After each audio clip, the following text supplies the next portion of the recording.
तो इस वीडियो में अपन बात करेंगे थर्ड ग्रेड अध्यापक भर्ती परीक्षा 2025 की। और इस जो है वीडियो के जो मुख्य बिंदु है वो रहेंगे, सबसे पहला कि लेवल 2 की जो वैकेंसी है वो कब तक आ सकती है, ठीक है, कितने पदों पर आ सकती है, कितने पदों पर आ सकती है। एक तो ये चर्चा का विषय रहेगा वीडियो का।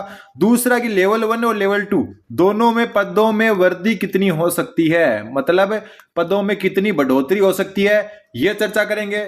फिर एक चर्चा करेंगे कि second grade versus third grade किसकी तैयारी अपने को करनी चाहिए, second grade versus third grade किसकी तैयारी करनी चाहिए, क्या दोनों की तैयारी जो है साथ में कर सकते हैं, क्या दोनों को साथ में कर सकते हैं, ये सब चर्चा इस वीडियो में करेंगे। तब तक आप चैनल पर नए हैं तो चैनल को जरूर सब्सक्राइब कर दें। अपनी साइकोलॉजी की थर्ड ग्रेड की क्लासेज स्टार्ट हो चुकी है और दूसरे वाले चैनल पर जो है सेकंड ग्रेड की क्लासेज भी स्टार्ट हो चुकी है नए टॉपिक्स के साथ में।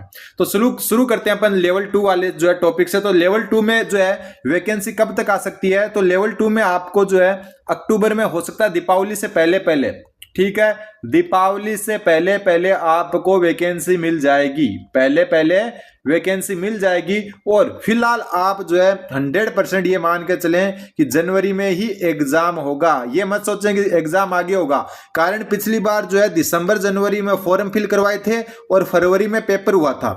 तो ऐसा मत सोचो कि अभी फॉर्म फिल नहीं हुए तो एग्जाम लेट हो जाएगा।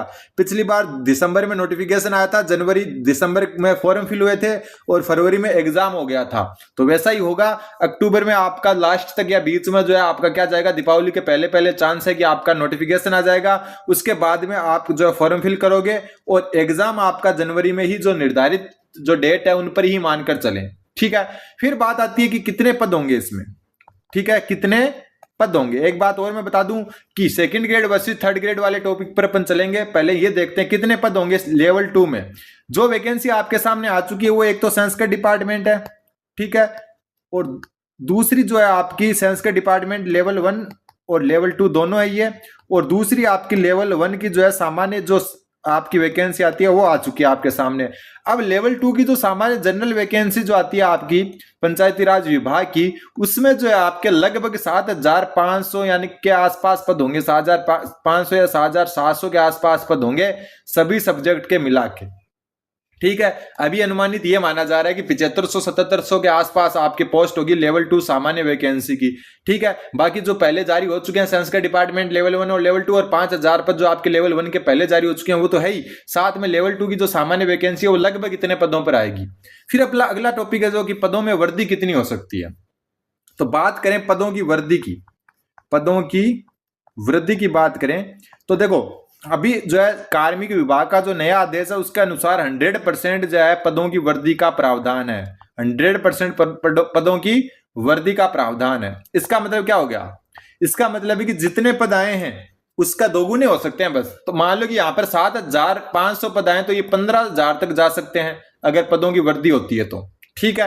और लेवल 2 के 5,000 आए तो ये 10,000 तक जा सकते हैं। हालांकि जो है थर्ड ग्रेड जो आपकी संस्कृत डिपार्टमेंट है उसमें पदों की संख्या इतनी नहीं बढ़ सकती, कारण कि खाली जो पद है उन पे जो है 60-70% पर वैकेंसी आ चुकी है, तो इनमें कुछ पद बढ़ सकते हैं। बाकी अगर पदों की वृद्धि की बात करें तो जो संभावना वो है 100% पद बढ़ने की, और 100% पद आपके बढ़ेंगे तो लेवल 1 के 10,000 अधिकतम हो सकते हैं और लेवल 2 के आपके 15,000 अधिकतम हो सकते हैं, ठीक है। लेकिन दूसरा एक जो चांस बनता है वो क्या है कि जो अभी मौजूदा जो सरकार है ये पदवर्दी में इतना विश्वास नहीं रखती, क्या नहीं रखती, पदवर्दी में विश्वास नहीं रखती, विश्वास नहीं रखती। ये क्या किस में विश्वास रखती है, ये नई वैकेंसी में विश्वास रखती है। जैसा कि सेकंड ग्रेड फर्स्ट ग्रेड की टाइम टू टाइम नई नई वैकेंसी आ रही है, तो चांस ये भी बनता है जो डीपीसी आपकी लेवल 2 की बकाया यानी कि थर्ड ग्रेड की जो डीपीसी बकाया लगभग 25,000 पोस्ट के आसपास जो क्रिएट होगी आपकी नई खाली होगी, उनकी हो सकता है आपको न्यू वैकेंसी देखने को मिल जाए, ना कि इस वैकेंसी में जुड़े। तो दोनों ही चांस बनते हैं, लेकिन मेरा यह मानना है कि सरकार जो है नई जो भर्ती है ना उसमें ज्यादा विश्वास रख रही है, कारण कि 2000 पोस्ट के ऊपर जो है आपकी सेकंड ग्रेड आई थी अभी, ठीक है। पद बढ़ सकते थे लेकिन सरकार ने 6500 पदों पर नई भर्ती जारी कर दी, पद नहीं बढ़ाए। सेम फर्स्ट ग्रेड में ये क्या है, ठीक है, एलडीसी में भी सेम ये किया, एलडीसी की नई वैकेंसी आएगी अगले साल, पिछली अभी जो है उसको ज्वाइनिंग मिल रही है, लेकिन इसका मतलब ये नहीं है कि जो है आपका पदवर्दी की गई। तो इस सरकार का जो रवैया है वो आपका मेरे हिसाब से अच्छा रवैया है, पदवर्दी से अच्छा है कि आप जो है एक और मौका दें स्टूडेंट्स को।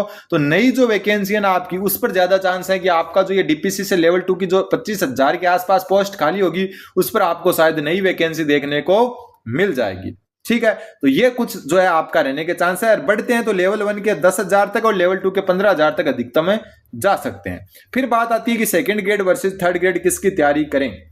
ये सबसे ज्यादा क्वेश्चन आता है मेरे पास कि second grade versus third grade किसकी तैयारी करें।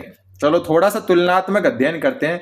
इसका पेपर आपका जुलाई में है, ठीक है, और इसका पेपर है जनवरी में। ये आपकी कम से कम जो है ये मान के चलो 8 से जो है 12 महीने की तैयारी मांगती है, कम से कम इतनी तैयारी मांगती है। ये सेकंड ग्रेड हल्के में नहीं ले सकते आप, ठीक है। जबकि आपकी थर्ड ग्रेड है, उसके पास आपको लगभग 3 महीने बचे हैं। ये मान के चलो 3 नहीं तो 3.5 मान लो, ठीक है, 3 नहीं तो 3.5 महीने मान लो, इतने बच्चे हैं। इतने दिनों में आप इसकी तैयारी कर रहे हैं तो आप कर भी सकते हैं, क्योंकि थर्ड ग्रेड की तैयारी इतने दिनों में हो जाती है। रियलिटी बता रहा हूं, ठीक है। दूसरी बात, जो चैनल पर नए स्टूडेंट उनको मैं बता दूं, मैं सेकंड ग्रेड में 2 बार सिलेक्टेड हूं, साइंस का डिपार्टमेंट और सामान्य में, और थर्ड ग्रेड साइंस मैथ से भी मैं फाइनल सिलेक्टेड हूं, ठीक। तो आप चैनल पर जो है जरूर सब्सक्राइब कर सकते हैं और बने रह सकते हैं, ठीक है। अब ये जो है, अगर आप जो है सेकंड ग्रेड ये सोच के जाना चाहते हो कि मैं पहले इधर चला जाऊं, ठीक है, थर्ड ग्रेड करके तैयारी और फिर उसके बाद में मैं यहां पर आ जाऊं, तो आपके पास महीने बचेंगे 5 फिर, और 5 महीने में आप जो है सेकंड ग्रेड को थर्ड ग्रेड के बेस पर जो है टैकल नहीं कर पाओगे। कुछ अपवाद होते हैं, वो जरूर है, ठीक है। लेकिन आप फिर बात करते हैं कि क्या आप सेकंड ग्रेड और थर्ड ग्रेड दोनों साथ में चला सकते हैं। तो मैं यहां पर जो है, जो भी स्टूडेंट मेरे को मैसेज करते हैं उनको एक ही ये सिर्फ मैंने फैक्ट बताएं कि क्या फैक्ट होते हैं, कितनी तैयारी में क्या कर सकते हो आप। अब बात मैं करूं कि second grade versus third grade, सबसे पहली बात तो कि किसकी तैयारी करें, इसका डिसीजन विद्यार्थी को स्वयं को लेना चाहिए, स्वयं को डिसाइड करना चाहिए। कारण क्या है इसका कि खुद को आप ज्यादा जानते हो, खुद को आप अच्छे से जानते हो कि आपकी पोटेंशियल क्या, आपकी शक्तियां क्या, अच्छे से जानते हो। तो जो भी स्टूडेंट मेरे को मैसेज करता है ना कि सेकंड ग्रेड की करूं या थर्ड ग्रेड की, उसको मैं यही बात बोलता हूं कि खुद डिसाइड करो, क्योंकि खुद को आप ज्यादा अच्छे से जानते हो कि मैं खुद क्या कर पाऊंगा या कितना कर सकता हूं, ठीक है। दूसरी बात कि दोनों को साथ में कर सकते हैं क्या, तो सेम वही बात मैं बताऊंगा कि साथ में कर सकते हो, लेकिन एक वैकेंसी दूसरी में पूरी तरह मदद नहीं करेगी आपकी। थर्ड ग्रेड का सिलेबस सेकंड ग्रेड से, साइंस मैथ की भी बात करें तो पूरा जो है आपका 50% मान सकते हो एक जैसा है, क्योंकि इधर साइंस वाले मैथ नहीं पढ़ेंगे, मैथ वाले साइंस नहीं पढ़ेंगे, जबकि थर्ड ग्रेड में दोनों आएगी। शैक्षिक परिदृश्य नया हो जाएगा, योजनाएं नहीं हो जाएगी, और राजस्थान जीके का बहुत सारा पार्ट अलग हो जाएगा। तो दोनों साथ में करना भी क्या है, खुद पर डिपेंड करता है कि आप कर सकते होगा। मैंने दोनों को साथ मैनेज किया था, दोनों में सिलेक्शन भी हुआ था, लेकिन मैंने थर्ड ग्रेड को हाथ ही नहीं लगाया था। मात्र 9 दिन पड़ी थी सेकंड थर्ड ग्रेड लास्ट में, तो वो अलग बात होती है। वो तब हो गया कि मेरा सेकंड ग्रेड क्लियर हो रहा था, मेरा कॉन्फिडेंस आई था, तो मैंने इसको कर दिया पार। लेकिन सभी साथ में मैनेज करने के चक्कर में आप दोनों खराब नहीं कर लो। इसलिए खुद डिसाइड करो कि सेकंड ग्रेड और थर्ड ग्रेड में से किस में आप अच्छा कर पाओगे, ठीक है।